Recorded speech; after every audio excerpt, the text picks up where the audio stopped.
Hello, everyone. I'm Mackenzie Jacob, your host, and welcome back to Dress Rehearsal, the podcast where theater and fashion take center stage, and we dive deep on personal style and the roles that shape us on stage and off. Today, we have the one, the only, Cody Jamison Strand on the podcast.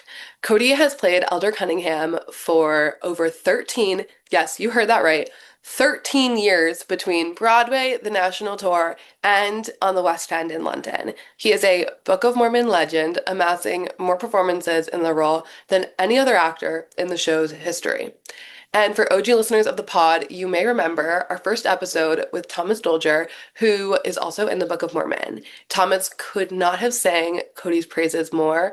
Not only is Cody just down to clown and a scene stealer, but he has such a good sense of personal style. He doesn't take fashion too seriously and knows that it's such a beautiful expression of who you are and a reminder to just take up space. I think this might be one of my favorite episodes because we're just riffing on all of the things, and he is just so honest and open with all of his experiences and just a joy to be around. So I hope you enjoy. This is Cody Jamison Strand on Dress Rehearsal. Well, welcome, Cody Jamison Strand, to the pod. How are you? Oh, I'm doing beautifully, swimmingly. And Blooper's doing good too. And welcome, Blooper. A very formal welcome to our special guest. Well, we start out every episode with the pod asking when you got bit by the theater bug. The theater bug was very, very, very early. I remember, oh my goodness, my mother would direct, she always directed like the nativity scenes, like the Christmas pageants at the church. And I was always, I think my earliest performance, I was like baby Joseph. Right. So I was like, in the little nativity on stage holding like a baby doll Jesus, and we would like pass it back and forth. It was a very precious memory, so I'm told. So I was, bit very early, but I didn't start doing theater until fifth grade when they started doing theater in my hometown. So, and what was the first show you did? It was The Sound of Music. It was the high school production, so it was a big deal because they just built this. It's still pretty cool. It's like a 900 seat proscenium theater at my high school in Brandon, South Dakota. It was, at the time, it was like the place. It still is pretty state of the art. Looking back on it and having that in South Dakota, it was like pretty major. But it was The Sound of Music. I was Kurt Von Trapp.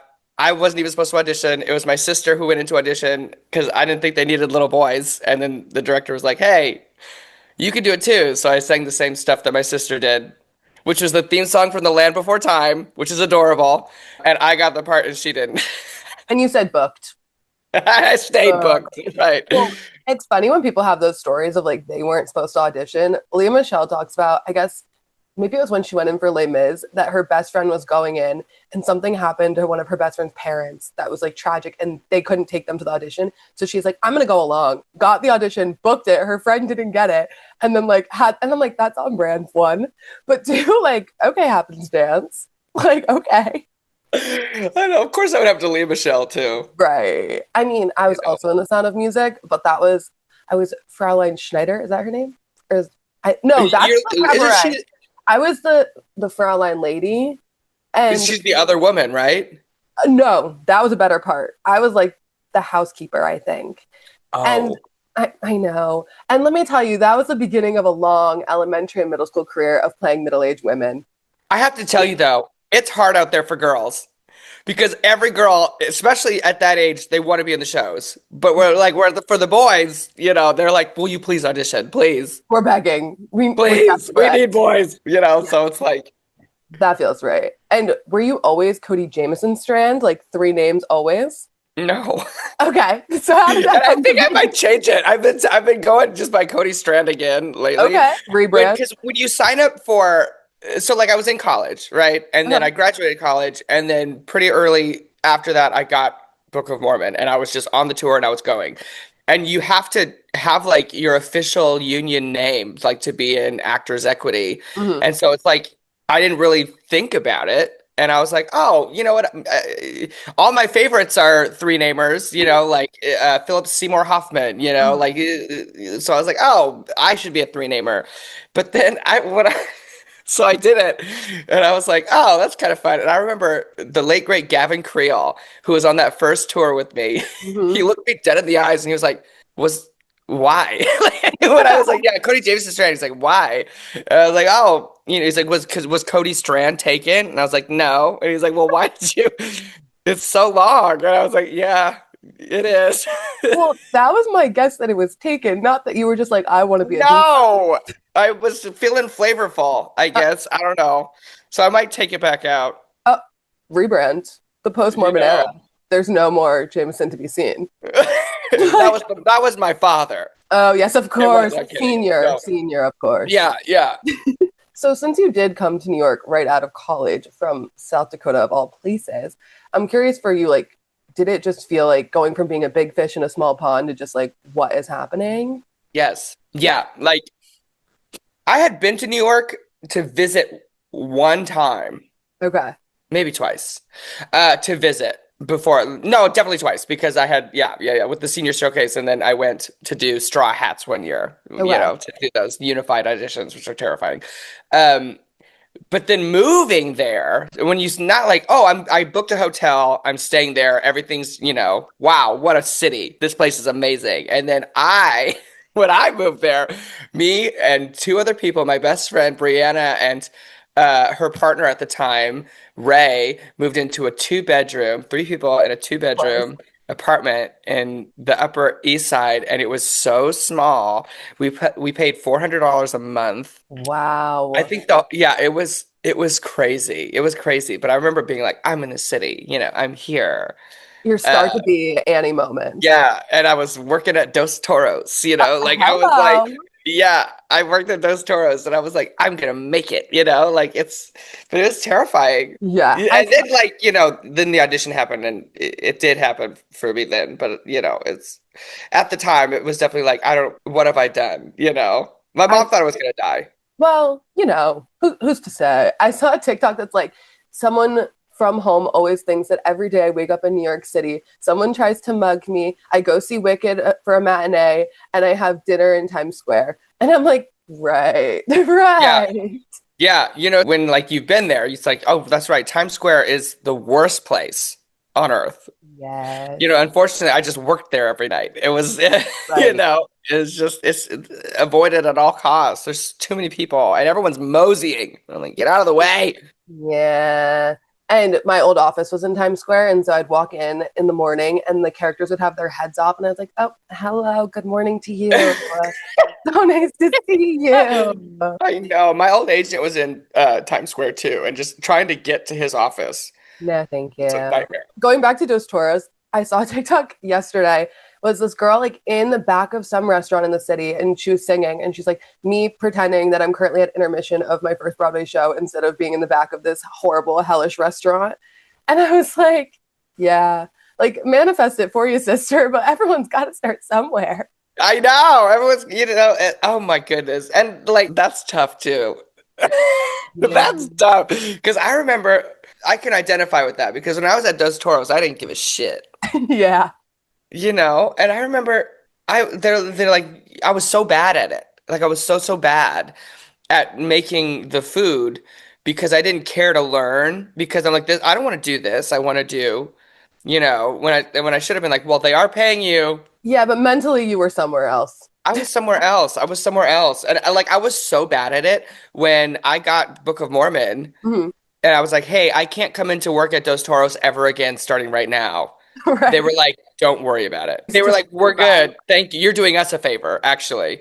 yeah. Like I was so bad. It's like I was so bad. They didn't even send me a tax return because I didn't work there that long. oh. Well, that's like if you ever go to the AMC in Lincoln Square, every single person that works there is an aspiring actor, and it's like jazz hands leading you to your theater. It's like theater number 6, and I'm like, okay, we understand the We program. see each other. Yeah. Yeah, And that's so, so funny. since you started in Mormon so soon after graduating, like, how did you take on the responsibility of leading a cast at that age? Like, that seems like so much pressure. Um, well, I was so excited Hmm. that I don't know if the actual pressure of it or the significance of the moment ever really landed on me until like recently. kind of you better that know? way, right? Yeah, because I remember being like, oh, wow, what a cool thing I get to do. It's amazing. I'm going all over the country. I'm with really fun people. Everyone's so insanely talented, and I'm just vibing, Right. you know? And then it was, recently I was like looking back as I was, getting ready to leave too. I was like, oh, that's honestly because I was 23, especially at that time, like Mormon was like the show. Right. And I still can't believe that they trusted me with that because I was, a nobody. A bunch of people got cast at the same time I got cast, and like the Uh, other one was like Ben Platt, and he was also leading a company. I'm like, well, that makes sense. but he was also like, wasn't he like a freshman at Columbia? Yes, obviously it makes sense for other reasons, but like, Right, but I mean, like, I think he had just done Pitch Perfect, like it had just come oh, out or okay. something. It was post Um, Pitch Perfect then. Okay, so like when he walked into the audition room and everyone knew who he was. sure. Like it was like, oh wow, okay, so none of us are getting it. We didn't know that they were casting like six different people at the same time because they were Right. obviously in the middle of. It was the year after they won the Tonys. They were opening a tour. They were opening London. You know what I mean? Right. Like it was an insane moment to be a part of. And it didn't, dawn on me because I was like, this is just so wild that I get to do this. Not so like the fear never crept in because I was Mhm. just so excited. So I think that helped me a lot to be It's able to just so just much like, more fun just to be happy to be yeah, there than like, I think when you get too caught up all the noise, that's when you lose the focus. yes, yes. And if you start second guessing too, and I've always been, my best friend TJ describes me as aggressively aloof. Oh, So like if like something is wrong and it's not that I'm ignoring it, it's that I'm not seeing it. You know what I right. mean? Out of sight, So out of like mind. yeah, I'm good with that. It's very not my circus, not my monkeys, like none of my. Exactly. And so, since you were a Mormon for so many years, you worked with a million elder prices. A And I'm million. curious for you what that Which one's rubber. my favorite? No, could you Well, imagine? I, Who do I hate the most? I think we could guess who's your favorite. You could?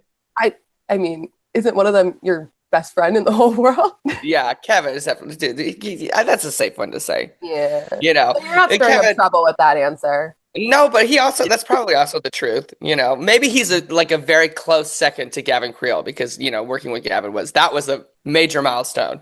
But like Kevin, obviously, the rapport you have with someone Mhm. that you do the show with so much, like it's unmatched. That was the saddest part about leaving the show after so long, because especially at that point, he and I had done it together since reopening. So we Right. also had that whole experience after the COVID thing, and like then just our whole, vibe. So And that was sad. since you guys are such close friends outside of the show, did you guys make a concerted effort to be like, when we're not at the show, we're not talking about the show? Or is it just kind of like bleeding over into your friendship?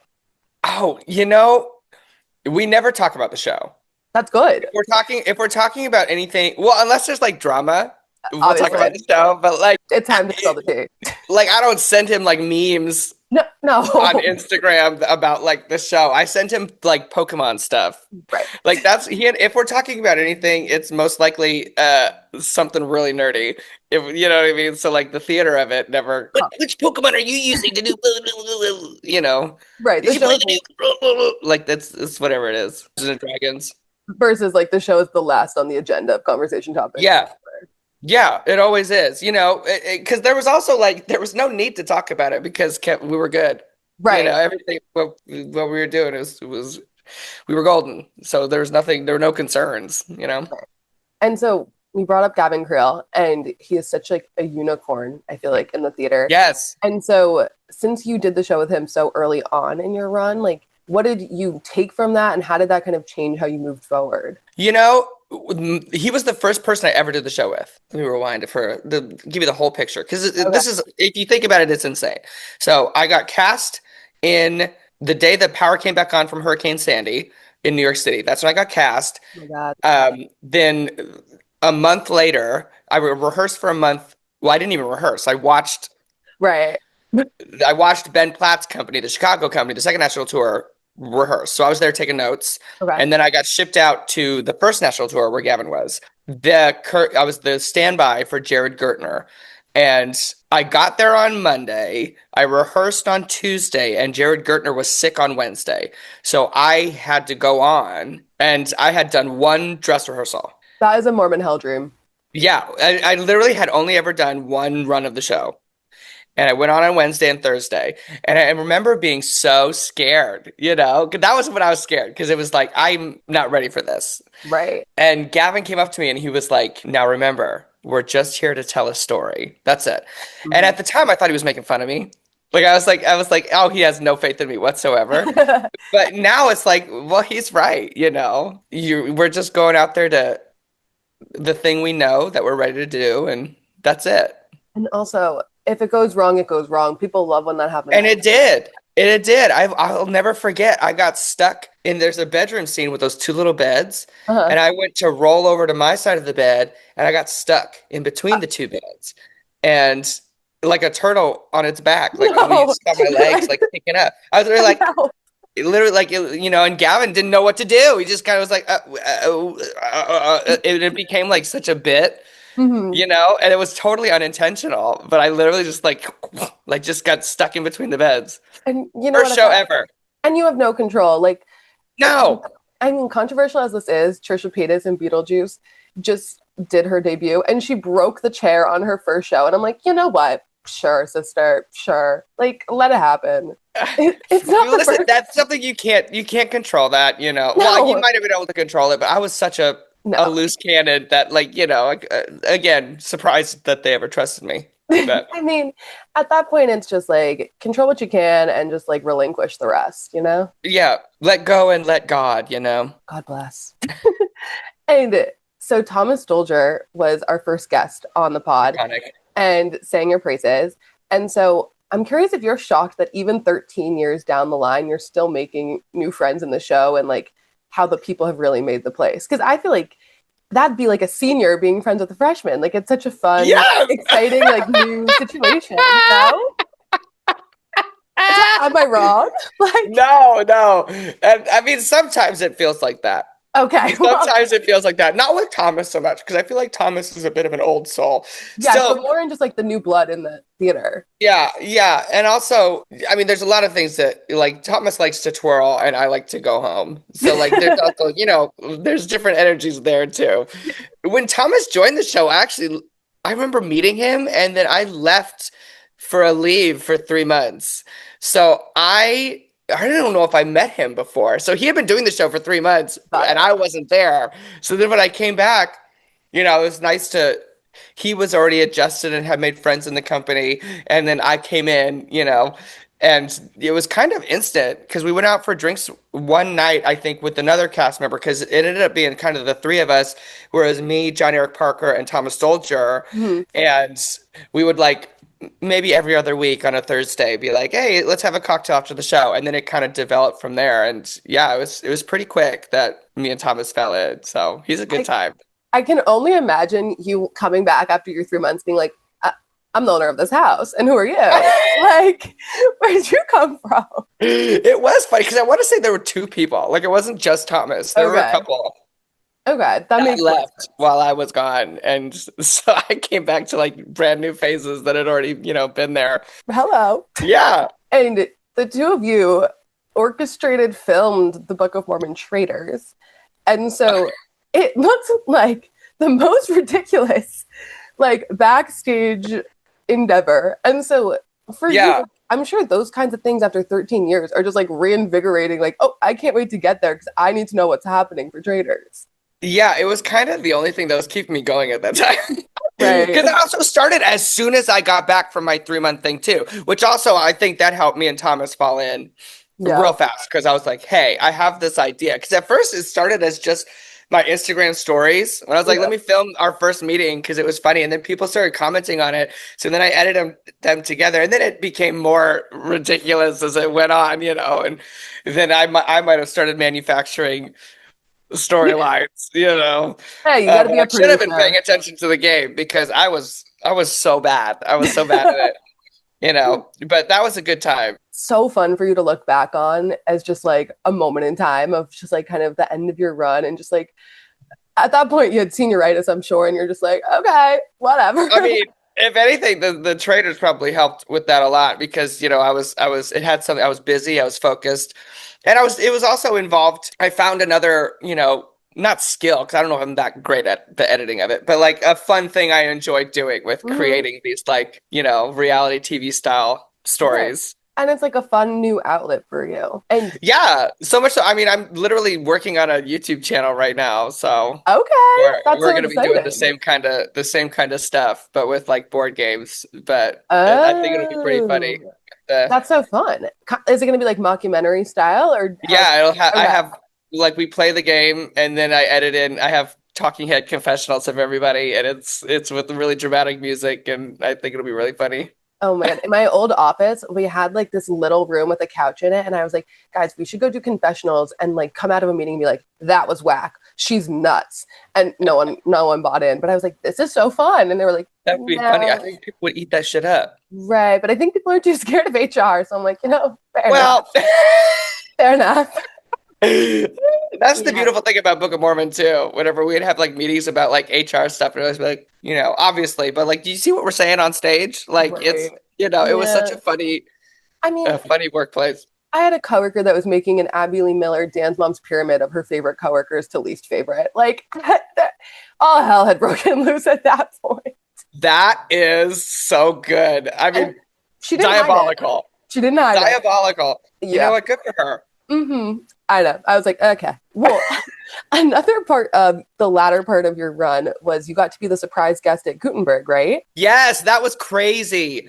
That And was crazy. Me and yes. Kevin went over there at the same time. And so, for anyone who doesn't know, Gutenberg was the OGs, Andrew Reynolds and Josh Gad, who famously is the most popular, I guess, alum of my elementary school and middle school. So, Josh Gad? yeah, Ooh, that's amazing. they created like an elementary school hall of fame to induct him into. Yes. There's a Hall of Fame at my high school too, and I'm definitely in it. Which is so Okay, funny. flex. Well, what's crazier is I think I just got added like last year.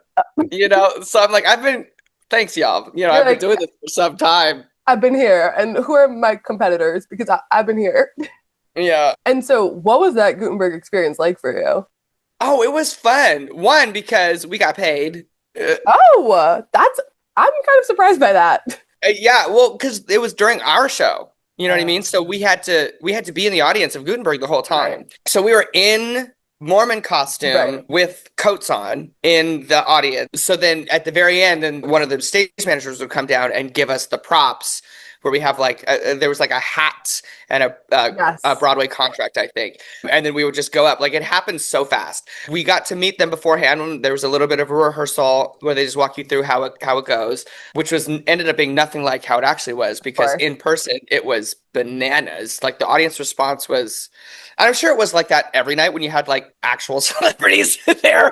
Obviously, everyone knows Josh Gad and Andrew Reynolds from Mormon too. So Right. like, and we're in the Mormon costume. Right. So it was like funny to not be there as myself. You know what I mean? Like I Mhm. was basically we were like doing like a time machine thing Yeah. for them, and the response was insane, and we couldn't even get it out until Josh was like, "Say your line. I'm trying to go home." So it was really fun, and they were both really sweet, and we got to talk to them afterwards, and yeah, it was really fun. It was crazy, I mean, crazy. I feel like that's like a world combining like epic Yeah, crossover event. yeah, and that was the first time I'd actually met Josh because Really? I'd met Andrew. I want to say a couple of times before, way back in the day, because he left right when I started, right when I joined, Wow. or a little bit before. Because then Matt Doyle took over for him, and then that's who I did Broadway with the first time. So I had met him because he would come back a lot because Nikki M. James was still in the show at the time. So like Right. he would come back and visit and say hi. But Josh I'd never met. So that was also wild. I mean, those early years just feel like it's kind of like Alphaba where it's like everyone like has done it and it's like it's like a range of people that you're like, "Oh, that tracks." Yeah. And also like, oh, Sure. that one. Yeah, cool. But it's the kind of like trauma bonding where it's like you've all made it through, so you all understand what You it don't even, takes. yeah, I can't even get into it. That feels right. And Yeah, especially because like at the beginning, not to get into it, but like specific, like now it's a completely different environment creatively after I would say after the first 7 years, Mm, specific also after the pandemic and coming back, the environment completely different. But like when they were so, as they should be, because comedy itself is hard, but satire, specifically when you're dealing with, a lot of risky jokes on stage, it can turn from the joke being aimed, say, at organized religion to us laughing at Ugandan people, which is not the point. yeah, So like you have to be there's a level of care that you have to have when you're doing a satire, especially written by these maniacs. And so they were very particular. And and people were getting left and right, you know, which again should have been really scary to me, but I was like, this is so cool, right, like, but now, they're much more like, okay, we know how to make it work right. without. So like, the environment has calmed down considerably. Thank God. And did you always know comedy was like your entry point to performing? Like that was your bag? Um, no, Interesting. I don't think I did. Like I knew I was funny, but I wanted to be like, I really thought I was like a serious actor. Oh, Specifically, like I knew that comedy was like, it was easy for me. That was like the thing, but like I uh-huh. wanted to do like serious things, not just like serious acting, but like I wanted to be like I was like I'm an actor, so I Okay. could do anything. I want to be to Shakespeare. I want to do, because that's what I thought. But definitely, musical theater comedy is definitely the bag.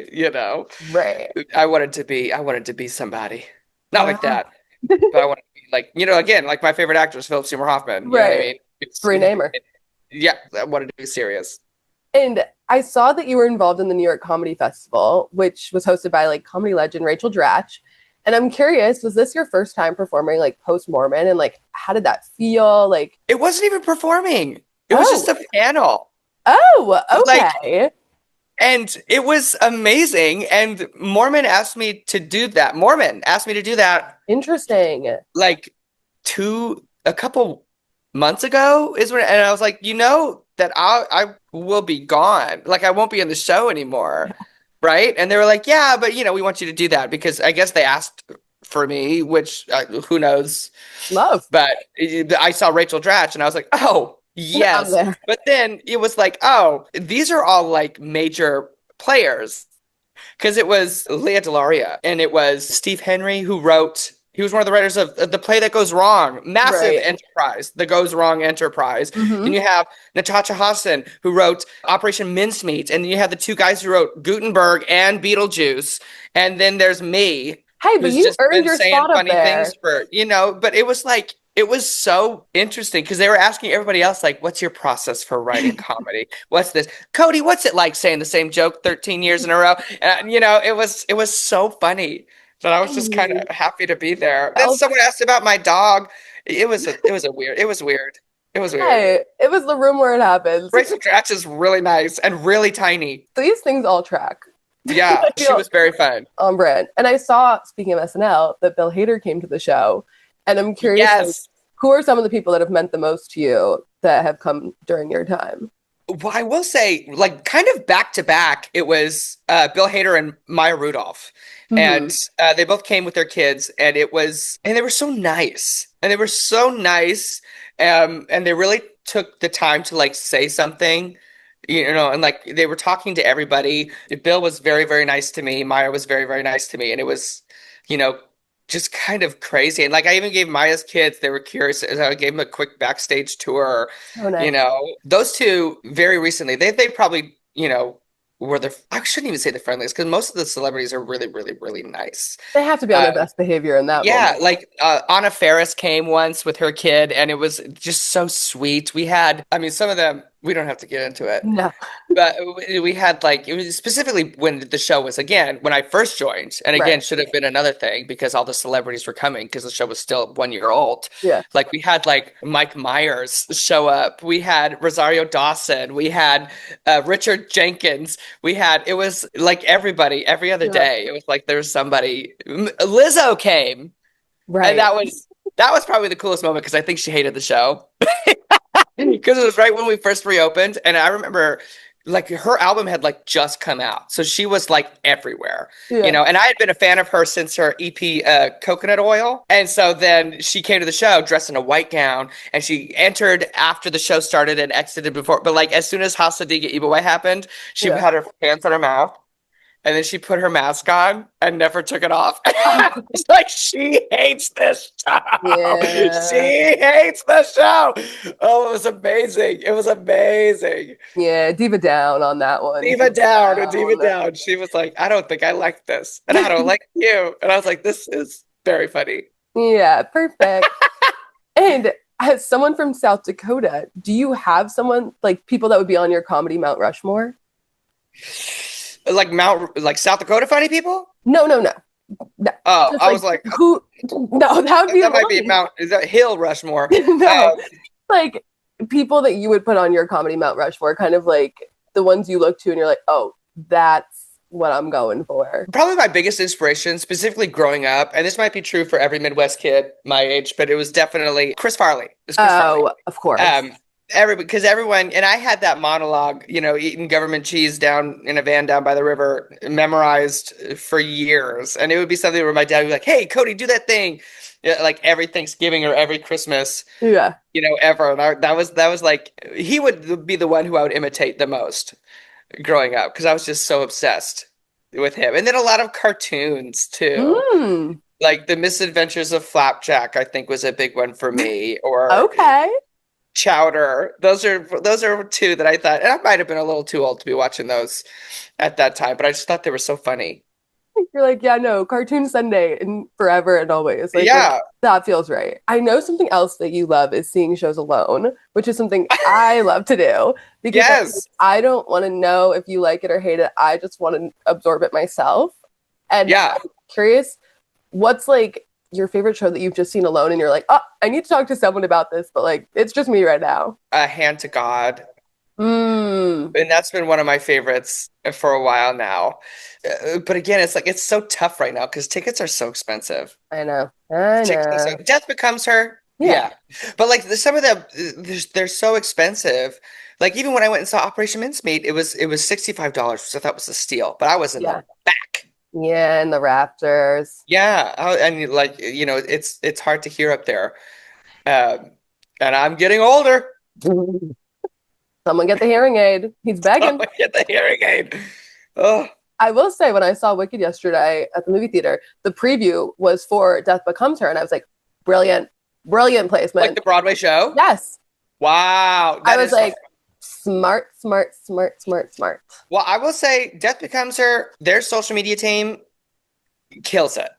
Yeah, and the O'Mary social media team. Well, O'Mary's been killing it. O'Mary, Yeah. they know what they're doing. But like Death Becomes, they because not a lot of shows do. Right. But they're killing it. And also Michelle Williams is so funny. Yeah. And, they did push her in the ad at the movie theater. Like, that was, they were selling her. They were selling her. Oh, real yeah. good. She's so funny. Well, I mean, she is a fashion diva as Yes. well as you. And so, Thomas Soldier also called you the streetwear king and the master of, in his own words, comfy and still cunt. That's it. That's it. Oh, I just got a bark notification because I laughed too loud. And so I'm curious, like, what are your favorite spots to shop or kind of like where you find your inspo? Well, as far as inspiration goes, I've never been afraid of a problem pattern. Oh. I love patterns. Mhm. I love any kind of color. I like very rarely, unless it's cold and I have to wear like my leather jacket. Yeah. Like I don't really wear a lot of black, which I sometimes find a problem if I have to wear something nice and all I have are like zany things, or Yeah, like, that's you. like comfy clothes in the morning, my Totino sweater, But as far as like places to shop, I have two that I'm obsessed with that I'll use to check in with all the time. And one is in Port Authority. I don't know if you know this. That's but so they opened, it's been open for like maybe 2 years now. And there's like, it's the store called Art to Wear. Okay. And I would go through, it's right next to the Starbucks, which I would stop at, as I was going to the show. And then like I would walk by and they had this glass storefront and they just have a whole bunch of weird shit. Love. And It's all local designer stuff. Like one time I found there was this designer who embroiders things. So I bought a bomber jacket that they had embroidered and it's very cute. Or like just like really fun, weird streetwear stuff. Yeah. I bought a blazer from them too. And it's not like crazy expensive. I've gotten out of there with like a shirt for $65, so Okay. it's definitely affordable and very fun. And like the people who work there are really funny too, and they will take care of you. And they really gas me up with whatever I It, was trying on. So, but like I even took my mom there, and my mom found things that she really liked too. So like there's things for everybody, not just weird stuff for me. okay. And there's To a wear. theater in Port Authority also. So there's a lot happening in Port Authority. Yeah, I've seen every once in a while I'll see like something Yeah. in there. Now that you have some free time, perhaps you'll go And maybe I'll shopping buy a ticket. Maybe and I'll then book go a see the show. show. Maybe I'll start a show there, 1 minute show. The other store I love is called 3NY, and it's Okay. in Soho. And that is like runway to retail. And that is expensive, but they have like pieces. Yeah, like you'll have for a lifetime. Yeah, like I bought one of my favorite designers right now. His name is Christopher Raxy. Okay. Raxxy. And he makes all these really intricate, like using puffer material. Like he'll make like puffer jackets but like it gowns or extravagant coats or shirts like with like a collar, like really, really intricate designs. Like you just go look on their Instagram. Yeah, it's some of the coolest stuff. Okay, cool. And they had one of his coats that I bought. So I mean, I can show you. I can pull it out of the Wait, I want closet to right now. see. Yeah, Yeah. yeah, yeah, yeah. Okay, okay, okay. So let's see here. So we have this giant, Oh my God. That is and I call unreal. it my like ice cream sandwich flyer suit. Wait, the back is sick too. Yeah, and it's huge and it's so warm and it just like Whoa. consumes you, right? So, how does one sit on the bus in such a coat? Let me show you. Right. If I got on the train and I saw you sitting there like that, I would just be gagged. I would be like, so what is that? I mean, and, and the best is when like there's not a lot of seats and I'm like, excuse me, can I sit down right? But like it does squish, Yeah, yeah, yeah. but like That is I just sick. I'm just obsessed No, with his it's so stuff. good. And are you a thrifter at all, or is that not your Oh thing? yeah. I mean, Okay. I will there's not a place where I won't shop. I love Okay. shopping. Um Same. and like thrifting is also I don't do it. I should do it more. But there's a thrift store actually right next to my house that has some cute stuff. Oh. I Um always say, surprisingly, I got a sweatshirt the other day that was sick on a street rack. Like, don't wow. underestimate where you could find stuff. I know, and I bought one of my favorite. I have this beautiful leather jacket that I got that I thrifted. Yeah. That's like really, really heavy, and that's what I knew. You know what I mean? Because like buying Yeah. like new leather is kind of like, ugh. Yeah. But like thrifting it, Mm-hmm. And I felt a sometimes little less ethically ambiguous about it. I know. And sometimes it feels like they were like waiting to find you too. And you're like, oh, this piece is for moi. I know. Yeah, I well, know. this is the second one. I'll show you. So I love coats, pieces that find you. Oh my God. As far as this one makes me feel like the Ghost of Christmas Present. I want you to do every interview in perpetuity just sitting in that coat. And I want you to make no mention of it. And it's Just so show long. up. Yeah. It's so good. This is my Diane von Furstenberg. It's so good. I wish Incredible. Blooper had a matching coat. I should get him one. Oh my God, that would be hysterical. That would be unreal. But that one, I took my mom because she obviously, South Dakota has clothes, but it's not like, it's not a fashion capital of the world. Naturally. So whenever my mom would come and visit, we would always go shopping. And I like to take her to like fun stores. And specifically, I like to take her to like designer stores because my mother, she always feels so strange about trying something on, specifically if she like looks at a price tag. Right. If she knows she's not going to buy it, she doesn't want to Right, but waste I'm her like, time. mother, the clothes are here for you to try on, and they want Yeah. you to try them on so that you will buy them. And also, you you know, like you are worth something Mm-hmm. and you can put these clothes on. You know, it's not like these Right. are off limits to you because they're expensive, you know. And sometimes I Mm-hmm. think, because not that I would always buy crazy stuff, but I did end up buying my mother this beautiful mustard yellow cashmere Ooh, Diane von Furstenberg coat after all this, you know what I mean? Because, the like, again, best. my mother's worth it, but Mm-hmm. also just to teach her, you know, because I like to impart that, like, you know, she is worth it to me Yeah. for her to have something like that. But when we were in that store, that other coat, the green coat, I was like, hey, you know, talking to these rail thin, Yep. beautiful women in these Diane, you know, coats. Yeah. And that also probably makes, you know, my mother a little intimidated because you walk in and they're so beautiful. And they were like, I said, what sizes do you have of that big green coat? And they turned to my mother and they're like, what sizes would you like, ma'am? And I was like, no, no, no, no, no, no, no. No. That's for me. Yeah. And then they got a kick out of that. But You're like, that one, wrong, bitch. yeah, It's no, no, this no. one. That one spoke to me. Yeah. So I need a coat big enough that I could take that home today. And so they had one. And So what shopping bag could they even put that into? Like, I wish I had kept it because the bag was so big. The yeah, bag, and it had like Diane von Furstenberg, and it looked like you could have had like a flat screen TV in there. Like it was so big. a capacious bag for sure. Yes, it was huge. And I had that was like our first stop of the day. And I went, I had carried that bag around all day. I can only imagine you if you were wearing the puffer with that bag trying to get on the No, bus. Like, no, we bought hello. them.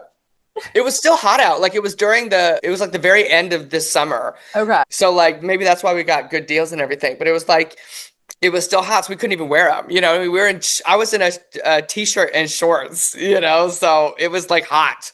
It was hot that day. But you had a vision. Was fashion always something that you loved, or did living in New York feel like it kind of opened it up for you? I got into fashion as far as like dressing myself Yeah. later in life then, because it definitely wasn't a concern for me when I was growing up.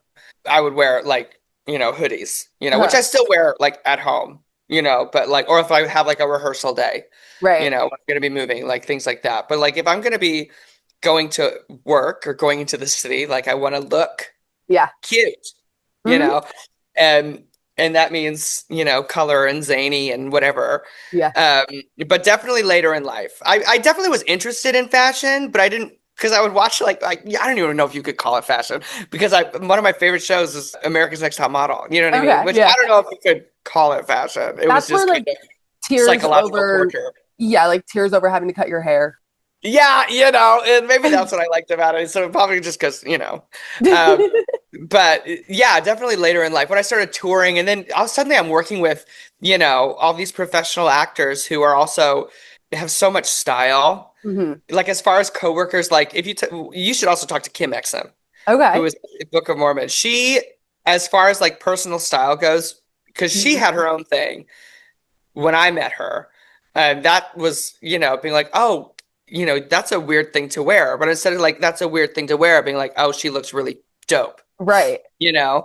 Whereas like the fear of looking stupid would hold me back Me when too. I was, because I was like, especially specifically growing up, I think in South Dakota Right. as like a little queer kid. And I was just really trying to blend in, Hmm. you know, and just trying to be like the amicable, funny, harmless person, you know, that would just, I'm just there. I'm not trying to, you know, get picked on for whatever. But then, Right. like, you know, going on tour and being around specifically other queer people, and then like that kind of blossoming into style and like what I'm, you know, allowing the world to see me or how I'm allowing the world to see me, Hmm. the real me, which is Hmm. great. So that helped a lot. And then it kind of developed from there, Yes. you know. We had Jay Harrison G on the pod, and they were talking about how they were like, if I'm going to go out in the world, let me give them something to look at. And I feel like it's that motto of like, I'm not passively going through life. Like, I'm actually trying to make a statement of like, I'm here, I'm taking up space. Like, this is what I love. Yeah. And they were in rehearsals for, I forget what show it was. And they were presenting for investors. And the director or someone said to Jay, they were like, can you take that skirt off or like go find pants or something? And they were like, they were going to. They were like, let me run to H&M. I don't have time to go home. And then they were like, actually, no, you hired me. So this is who you want to see, right? And so this is who I'm going to be. Right. And I'm like, that is, when you take ownership of that and you're like, this is how I present myself. If this is what you want, then this is what Yeah. you're getting. Yeah. Like And this that's was me when you hired me. So what's the problem now?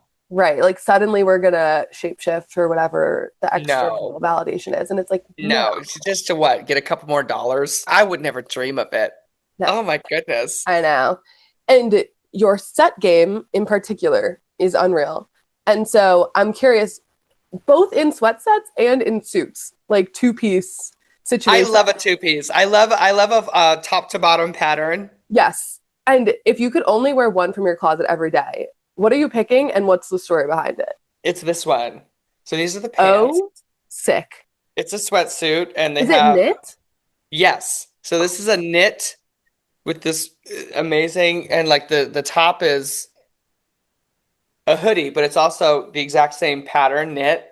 You know what I mean? Whoa.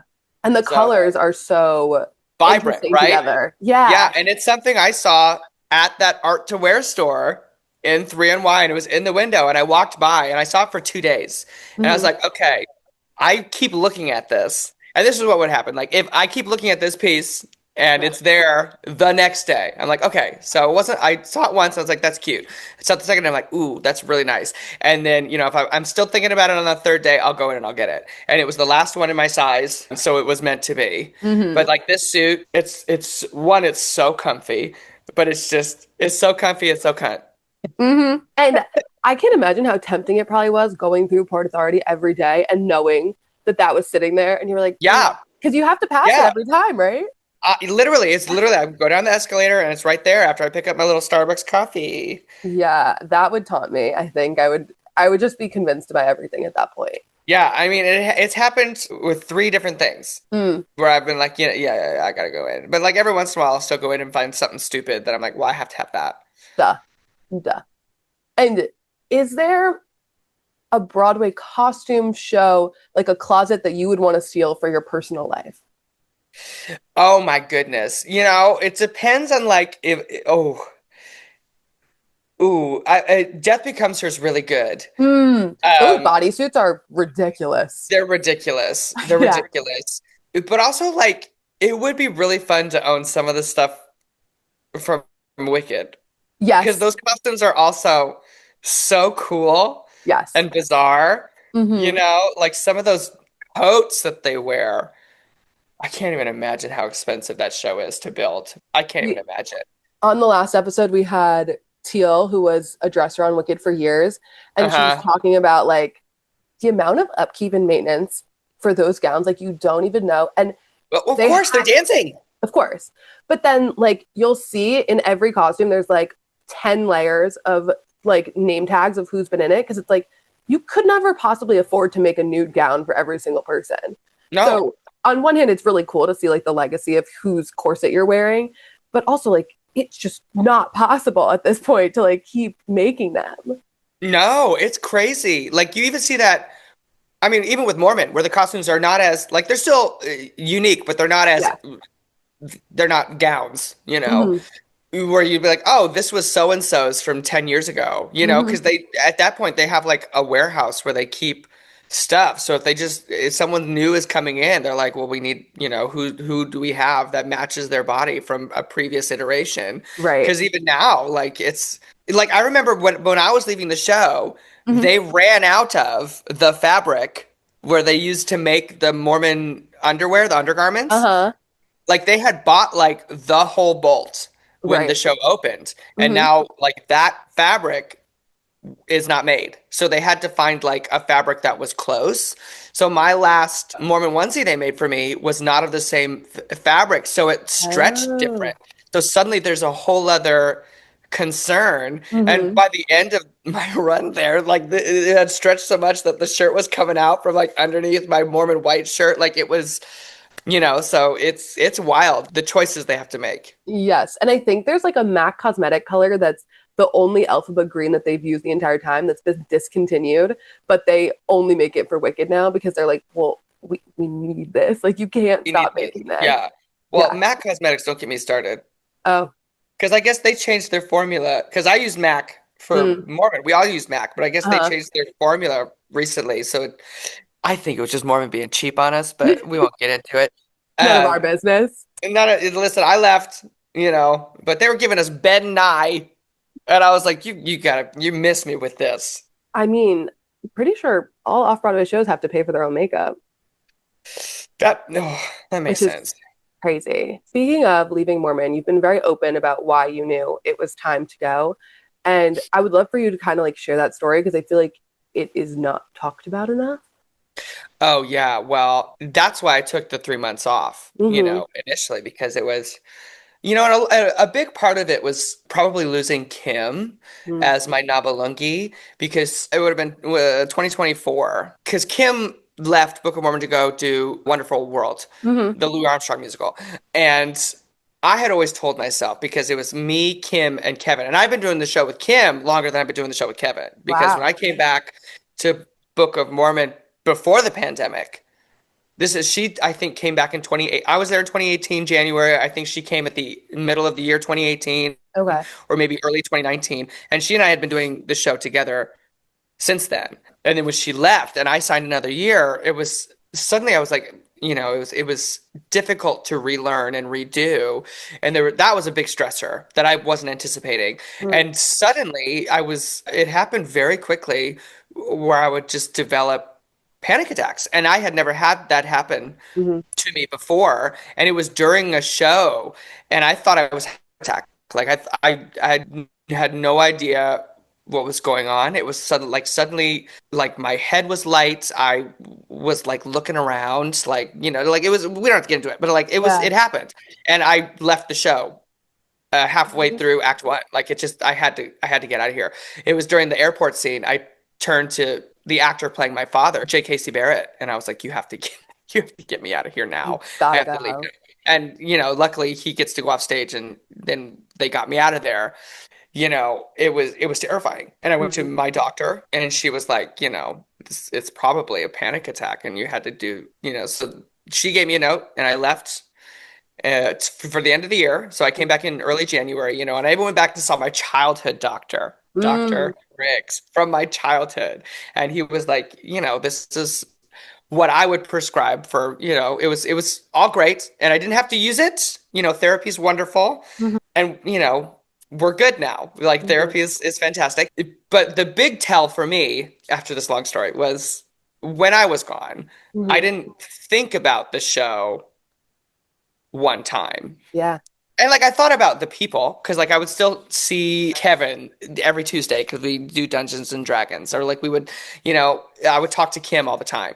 But I didn't think about the work or missing the work and Mhm. the art and the whatever. And I realized that I had fully lost my joy for what this thing is that I have done and worked on and loved for so long. Right. And so that was, my sign was like I gotta go. And that gave me such like peace Mm.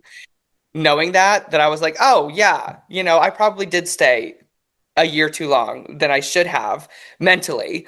But like knowing that like, oh, and then when the date got closer and closer, it was like, I'm ready, let's Mm. let's do this. There was no Isn't fear involved, which isn't that was just like an affirmation of like there's this motto of like the show must go on and it's like actually no, no. yeah, No. yeah, The no. And people first. I think a lot of it too, like being caught up in the excitement of like when I started on the tour, I was, 23 and I was working with Gavin Creel and it was amazing. And then I went to Broadway and suddenly I'm doing the show with Nikki M. James. And I was like, oh, this is insane. And then I was on the other national tour and I was seeing the country and Canada. And then suddenly I got shipped to the West End and I was in London doing the show. And then I'm back on Broadway and I'm here. And it's like, oh, then there's shutdown. And then we're reopening on Broadway and it's this huge thing. And I never really had time to sit in Mm. any one place emotionally until I was doing the show after the shutdown and come back. And then it was like, actually like processing and feeling and realizing that I had reached my end. Right. And so it might have happened sooner had these events not happened. Because I remember telling my agent it was 2020 and I had just signed in February of another year. And I'm like, okay, Gary, my agent at the time, I was like, we gotta, let's figure something out. Let's figure out what the next move is because this has to be my last year. And then a month Yeah. later, COVID happened. So when they were like, hey, do you want to come back to the show? I was like, yeah, please, please, please, yes, yes, I'm yes, yes. begging. Yes, please, please, please. So it's just been a interesting journey. It's been wonderful. Don't get me Mhm. wrong. It's been absolutely wonderful. But it's just, everything comes to an end. And it's so beautiful that you feel so confident in the like new Mm, beginning.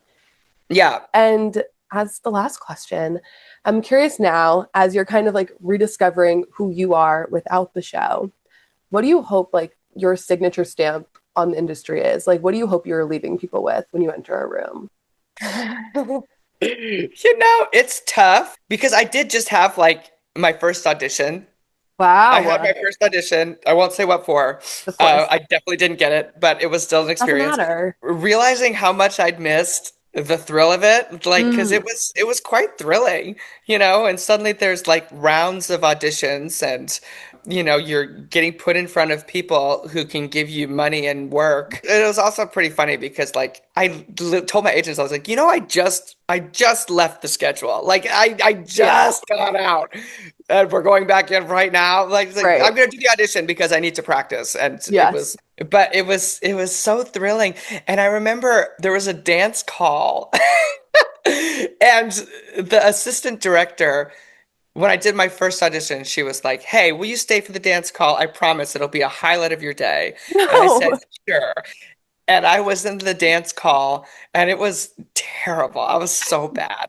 I was like learning new dance moves for the first time in 13 years. Right. It's like jazz squares from hell. Do I think the dance was actually hard? No, I just think I've lost that skill, you Mm, know? So I remember turning to the director and be like, "You told me this would be a highlight of my day." And we had a good laugh about that. And right. and then when I went in for the final audition, I did the work, and then when I left, the assistant director came back out. She's like, "Hey, I hope that this was also a highlight of your day." And I thought that that was very sweet. And that, Yes. leaving people laughing, I think is what's important to me, because I don't care that I didn't get it, but I did feel like I made a good impression. Right. And as long as I'm not, you know what I mean? Because I don't mind looking stupid. I don't mind whatever, Right. whatever. But as long as, you can't take any of this stuff too seriously. And so as long as I leave people laughing or a smile, something, that's what I'm happy with. 100%. And two things that made me think of. One, I feel like you're coming back into auditioning with such a different mindset, especially like with you creating videos for YouTube. Like you have the creative outlet. This is just a cherry on top. Like this is just like getting back into the water.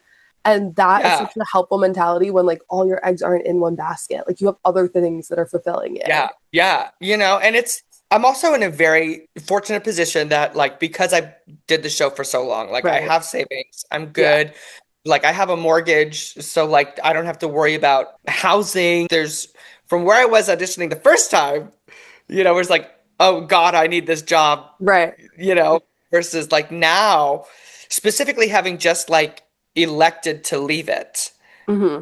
It's different. There's not a sense of, and this is I don't mean it like desperation, as in No. like I need to work. And maybe I need to rediscover that like killer instinct that I feel like I used to have, with auditions. But I was just like, I think I did the material well. I don't feel like I failed. Whereas Mhm. like when I auditioned for Shucked a million years ago, that one was terrible. And I knew that Okay. oh, I failed to that one. Mhm. It's like, okay, I went in, I did the thing. I don't think I got it, but I feel really good about it. And that was like, okay, great, released. Mhm. Awesome. If you're interested in a princess track, Stefan in Death Becomes Her is calling. Like that feels so That right. wasn't what I was up for. That was, Okay, but that feels like I would do that too I because think it would be perfect. the cast is so good. That's the kind of job I'm looking for. If I'm being Right. honest. Well, the one I was going in for was a lot more involved. And I was like, I don't know if I can do this. I literally left, I don't want to leave Elder Cunningham and go back into hard work. Right. So like Stefan's like a perfect like scene stealer. It feels right up your comedic alley. And Yeah, then and he has like one singing moment, right. And barely. so you could just kiki and then go on, do your track, like do your thing. Yeah. And I So think I'd look good in that wig. I said it. And that moo please. Yeah. Well, that I know I'd kill. Yeah. I'd eat that. That's maybe something that you need to take home into your closet. That's true. That's true. That feels right. Hey, what about Stefan? Yeah. Put me in there. We're just putting it out there. We're manifesting it. Well, this has been such a joy. I'm so grateful. This was the best. And we are so excited to kind of see this next chapter for you. So thank you. It'll be looking to premiere sometime in January. Okay. We're excited for this YouTube. So wait, what's the YouTube channel called so people can subscribe? Cody Strand's channel. There's nothing up there right now. My face is on there. No Jamison. We're going Cody Strand on this one. Cody Strand's channel, I think, Cody Cobbler, I think, is the actual app because it's the same as my socials for the other ones. Don't ask me why. There's no name. We're playing board games, and I'm editing them to be really, really stupid. So, yeah, we have I'm working on an 8-person double elimination Guess Who tournament right now. So we're wilding out with Nick Cannon. Okay. Obsessed. Minus the 35 children. He did say wilding out. Okay, so. Well, thank you so much again. This was a joy. Thank you. It's been wonderful.